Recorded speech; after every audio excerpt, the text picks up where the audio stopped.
অ' মোৰ মৰমৰ গাঁও, দূৰণিলৈ গ'লেই তোমাক মনত পেলাওঁ। তোমাৰ ছবি আহে বাৰে বাৰে মনলৈ, যেন আৰু এবাৰ চাওঁ।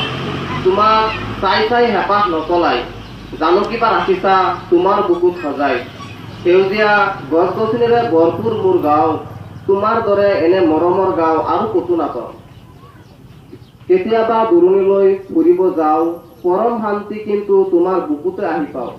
তোমাৰ এই মায়াময় সুন্দৰ পৰিৱেশ তুলনাৰ ক'তো নাই হে। তোমাৰ বুকুৰ জাবৰ জোথৰ আঁতৰাই বনাত তোমাক পৰিষ্কাৰ ঠাই। সকলোৰে মাজত তোমাৰ শস্যই ৰাখিব তোমাক তৰাৰ দৰে উজ্বলাই। তোমাৰ বুকুত উপজা শস্যই আনিব তোমালৈ শান্তি, সদায় জ্বলাই ৰাখিম মোৰ এই মৰমৰ গাঁৱত পোহৰৰ বন্তি। ধন্যবাদ।